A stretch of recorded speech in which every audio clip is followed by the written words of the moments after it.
CSAT को काफ़ी बच्चे क्वालीफाई नहीं कर पाते। आप दोनों बार सीसेट क्वालीफाई करके आए हो, तो आपने कैसे पढ़ा सीसेट के लिए, क्या स्ट्रैटेजी रही आपकी? देखिए, मेरा मानना ये है कि सीसेट के आप पहली बात कि आप सब्जेक्ट को समझ लो। और मेंस के लिए हमने पूरा एनसीईआरटी पढ़ने के बाद जो है हम दृष्टि आईएएस के ऑनलाइन कोर्स से जुड़े थे और सारे। Hello sir. हाँ सर, कैसा हुआ इंटरव्यू? अच्छा हुआ।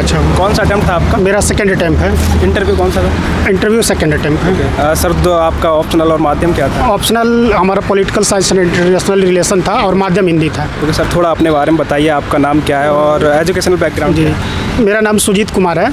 हम गाजीपुर ज़िला उत्तर प्रदेश से आए हुए हैं। शिक्षा दीक्षा हमारा जो है एकेडमिक गाजीपुर से हुई है, बाकी हम बीएचयू से पढ़े हुए हैं और हम मिनी पीएचडी हैं, एमफिल किए हुए हैं और विथ बीएड है। ओके सर, आपका ऑप्शनल पीएसआईआर था, तो इसके क्या रिसोर्सेस रहे, कहाँ से तैयार किया आपने, प्रिपरेशन कहाँ? रिसोर्सेज सबसे पहले तो हम ये कहना चाहेंगे कि जितनी एनसीईआरटी बुकें हैं ऑन द बेस, अगर जो प्रीलिम्स क्वालिफाई करना चाहता है तो एनसीईआरटी पहले कंप्लीट कर ले, इसके बाद स्टैंडर्ड बुक पढ़े, तभी उसको समझ में आएगा। विदाउट एनसीईआरटी स्टैंडर्ड बुक का समझ में नहीं आएगा। जैसे एम लक्ष्मीकांत हुआ वगैरह, ये अगर एनसीईआरटी आप नहीं पढ़े तो थोड़ा सा समझने में ऑड लगेगा, क्योंकि उसकी शब्दावली थोड़ी सी जो है ऑड है।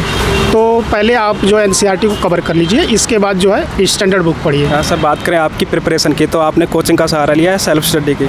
जी, हमने कोचिंग का सहारा लिया है और दृष्टि आईएएस से हम कोचिंग करते हैं। दृष्टि आईएएस से ऑनलाइन कोचिंग करते हैं और समय समय से छुट्टी मिलती है तो ऑफलाइन भी हम कर लेते हैं कोचिंग प्रयागराज ब्रांच पे। और समय से दिल्ली भी आ जाते हैं, मुखर्जी नगर। सर, आपने कोचिंग का सहारा लिया, तो आपके लिए कितना हेल्पफुल रहा कोचिंग?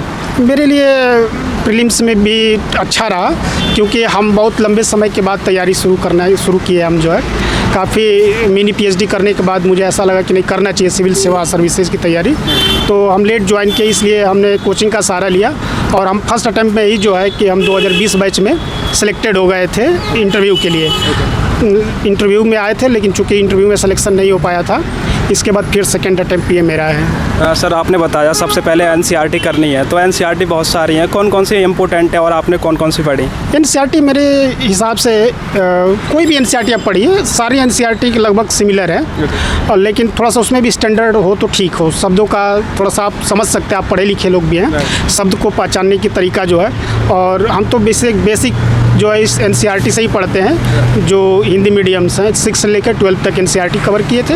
इसके बाद जीके सामान्य ज्ञान की एक एनसीईआरटी की बुक आती है, उसको हमने देखा। ओके सर, बात करें आपके स्ट्रैटेजी की, प्रीलिम्स और मेंस के लिए क्या स्ट्रैटेजी थे, क्या रिसोर्सेस रहे आपके? प्रीलिम्स और मेंस के लिए हमने पूरा एनसीईआरटी पढ़ने के बाद जो है हम दृष्टि आईएएस के ऑनलाइन कोर्स से जुड़े थे और सारे सर का क्लास हम करते थे और नोट्स बनाते थे अपना जो है, और नोट्स बनाने के बाद उसको रिवाइज करते थे और प्रीलिम्स क्लियर हो गया। सर, जैसे आपने नोट्स बनाने को कहा, तो आप नोट्स कब से बनाने स्टार्ट किए और कैसे बनाने चाहिए नोट्स हम जो है 2019 से बनाना शुरू किए और 2020 बैच में हमारा सिलेक्शन भी हो गया था। इंटरव्यू तक हम आए थे और नहीं हो पाया सिलेक्शन, लेकिन इससे घबराने की कोई ज़रूरत नहीं है। और इसके बाद फिर ये मेरा सेकंड अटैम्प्ट है। ओके सर, कैसे बनाने चाहिए, जैसे काफ़ी सारे एस्पिरेंट? जी, तो हम जैसे नोट्स बनाने का तरीका क्या होता है कि आज जो भी यूपीएससी है, यूपीएससी ये रटंत नहीं है, ये डीप ऑफ नॉलेज की बात है।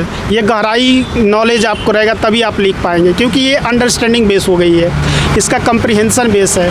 आप किसी भी चीज़ को पहले समझो, उसके महत्व को समझो, इसके बाद उसे अपने लैंग्वेज में भी आप लिख सकते हो, जब आपकी अंडरस्टैंडिंग सही रहेगी तो कंप्रीहेंशन मेरे हिसाब से बहुत ही मायने रखता है। और इसके साथ साथ मेंस के लिए ख़ास तौर से राइटिंग स्किल बहुत इम्पोर्टेंट है। अगर आपके पास राइटिंग स्किल है तो आप you can do anything. Sir, आपने बात की आंसर राइटिंग की, तो आंसर राइटिंग कब से स्टार्ट कर देनी चाहिए और किन किन बातों का ध्यान रखना चाहिए आंसर राइटिंग करते वक्त, क्या गलतियाँ नहीं करनी चाहिए?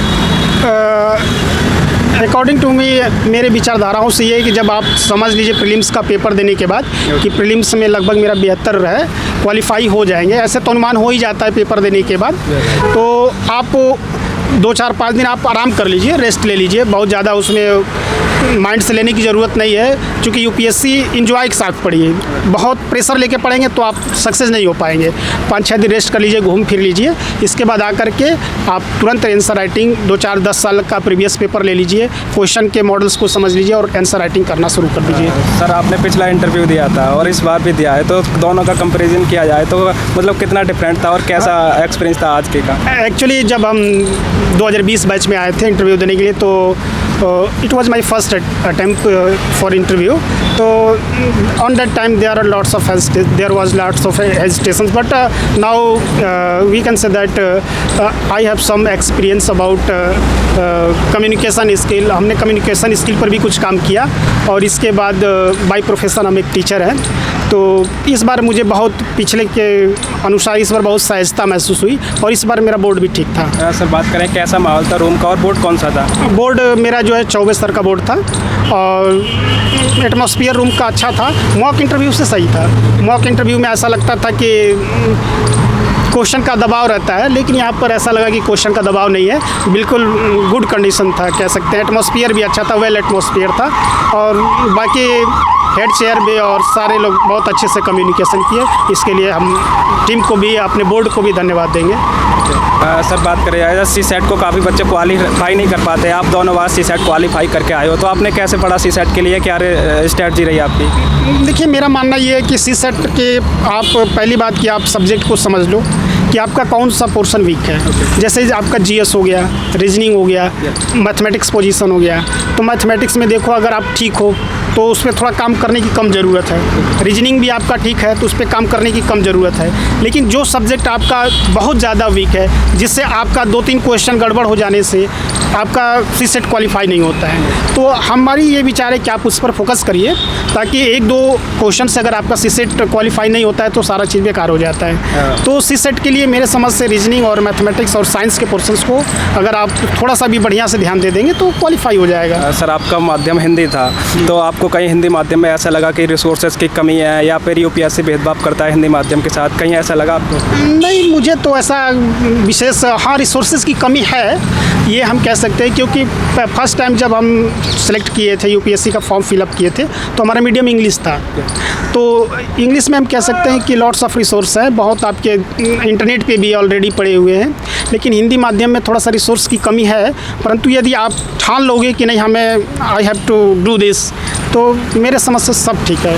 हर जगह आपको हिंदी में भी अब लगभग रिसोर्सेज काफ़ी हैं। सर जैसे हम इंटरव्यू ले रहे हैं लगातार, तो काफ़ी सारे बच्चे कमेंट करते हैं कि हिंदी मीडियम का मतलब इंटरव्यू लीजिए आप, तो आप अपनी तरफ से क्या एडवाइस या क्या मैसेज देना चाहेंगे जो एस्पिरेंट हिंदी माध्यम के दे रहे हैं, क्या एडवाइस रहेगी उनके लिए? मेरा मानना ये है कि देखिए हिंदी माध्यम के बच्चे जो है, अच्छी बात है कि हम अपने भाषा में अगर हम अपने ज़िले का प्रशासनिक अधिकारी बनते हैं, तो ये चूँकि पब्लिक सर्विस है और पब्लिक सर्विस में हम ज़्यादा बेहतर तभी कर सकते हैं जब एक दूसरे की भावनाओं को समझ सकते हैं, एक दूसरे की भाषाओं को समझ सकते हैं। जब एक दूसरे की भाषाओं को, भावनाओं को नहीं समझ पाएंगे तो थोड़ा सा हमें काम करने में बहुत दिक्कत होती है। तो मेरा जो हिंदी एस्पिरेंट है उनसे हमारा कहना ये है कि आप लोग को थोड़ा सा ही घबराने की ज़रूरत नहीं है और आप बस सहजता से पढ़ते जाइए। ये बस सोचिए कि हमें सिलेक्शन लेना है किसी तरह जो है, और आप पढ़िए और डेफिनेटली आपका सिलेक्शन हो जाएगा। बहुत अच्छे रिजल्ट आ रहे हैं हिंदी माध्यम के भी। पहले थोड़ा मानते थे कि कुछ रिजल्ट सही नहीं हुआ करते थे, लेकिन अब रिजल्ट का स्थिति लगभग ठीक है हिंदी माध्यम का। एक लास्ट सवाल आपसे, क्या आपको लगता है पिछली बार के कंपैरिजन में इस बार हिंदी माध्यम से ज़्यादा मतलब सिलेक्शन आएंगे या फिर टॉपर्स बनेंगे? मेरे विचार से तो ये है कि लगभग एवरेज ही रहेगा, बहुत ज़्यादा नहीं। लेकिन इस बार बोर्ड जो है काफ़ी हेल्पफुल था, तो ये भी उम्मीद लगाई जा सकती है कि इस बार हिंदी का रिजल्ट बेहतर हो सकता है देन बैक ईयर। सर जो भी एस्पिरेंट तैयारी मतलब यूपीएससी की शुरुआत कर रहे हैं या इस फील्ड में आना चाहते हैं, तो उनको शुरुआत में क्या गलतियां नहीं करनी चाहिए, किन बातों का ध्यान रखना चाहिए शुरुआत? देखिए मेरा मानना ये है कि अगर आप ये चीज़ एकदम दिमाग में बना लिया है कि हमें यूपीएससी की तैयारी करना है, तो सबसे पहले आप फार्म को फ़िलहाल तुरंत मत भरिए। जब आप देख लीजिए कि मेरा कुछ बेस लगभग ठीक हो गया है, लगभग हम एक बार मेंस राइटिंग कर सकते हैं, तब आप प्रीलिम्स का फार्म डालिए।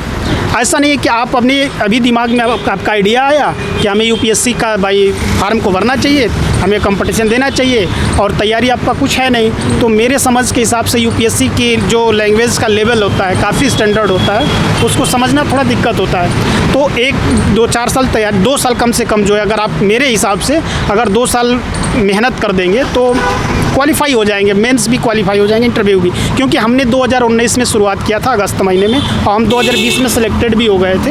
इंटरव्यू में मेरा सिलेक्शन नहीं हुआ, लेकिन मेंस क्वालिफाई कर चुके थे। Okay sir, thank you so much, all the best. Thank you.